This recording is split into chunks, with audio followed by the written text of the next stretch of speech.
Deputeti i PDK-s Nait Hasani në Kuvendin e Kosovës derisa reagoi për ekspozitën Masakrat në Kosovë 1998-1999, përmendi një ballafaqim të tij dhe të dy të mbjetuarve të tjerë të masakrës së Dubrovës me fotoreporterin serb Goran Tomašević, të thënë më 23 shtator 2024 në një aktivitet të Reporting House.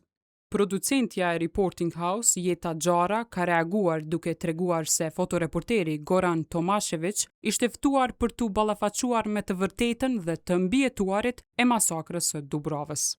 Gjara thot se pas ballafaqimit me të mbjetuarit e masakrës së Dubrovës, Goran Tomašević e kuptoi se çka realisht kishte ndodhur atje dhe kërkoi falje, duke pranuar se informatat për këtë masakër i kishte të mangëta.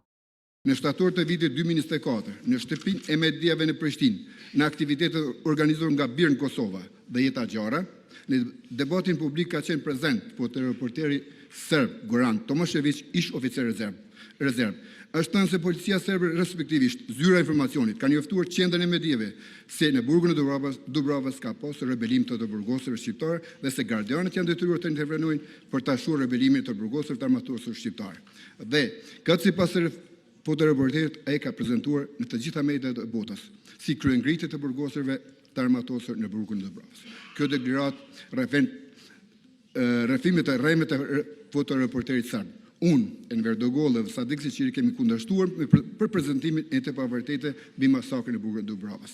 Ai më pas kërkoi falje, por kjo është e pamjaftueshme, sepse dëmi politik është bërë me prezentimin e versionit të udhës. Ne muzeun e kemi qelë në qershor 2024 edhe me njerë pas hapjes së tij jemi mundu me gjetë të dhëna të pasakta që me i sfidu të dhënat e pasakta që ekzistojnë për luftën Kosovë.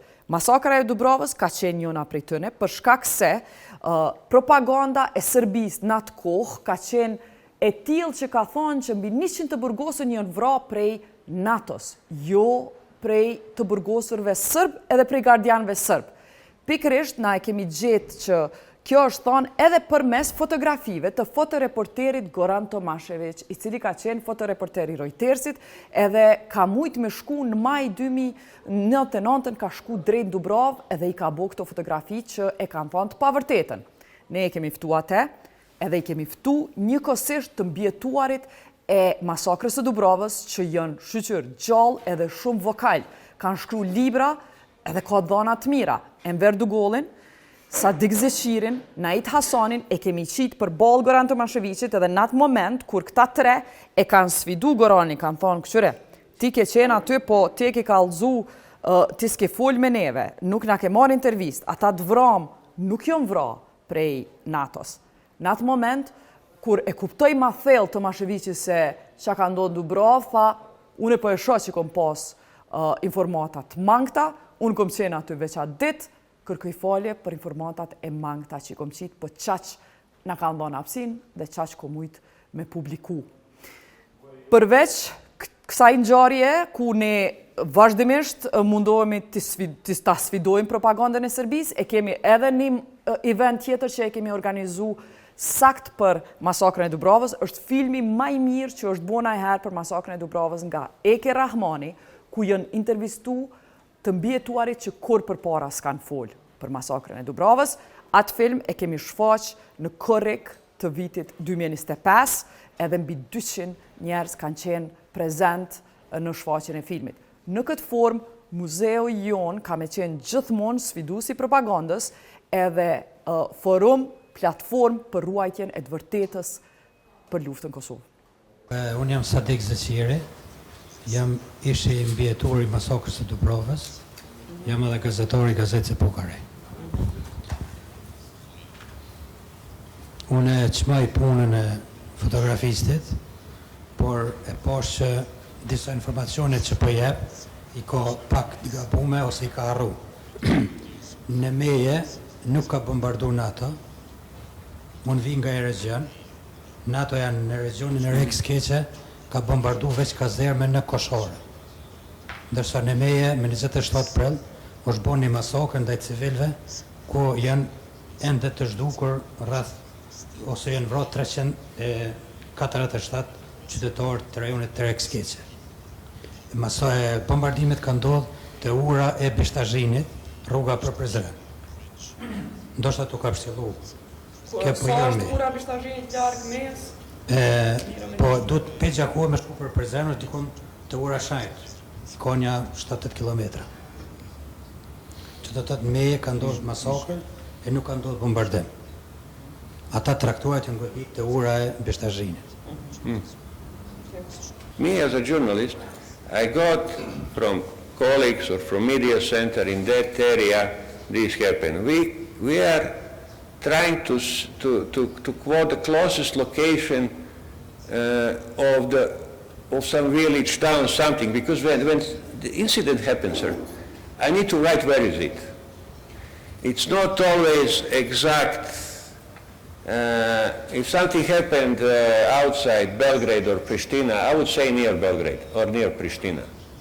I cannot make sure, and that's how it is. Po më mirë është dashur me thonë që është afër Gjakovës sepse meja është një fshat i vogël me 30 shtëpi. Domethënë është një çështje e gabuar sepse në meje ka ndodhur një masakër e që bota ka marrë vesh që ata ka bombarduar natë.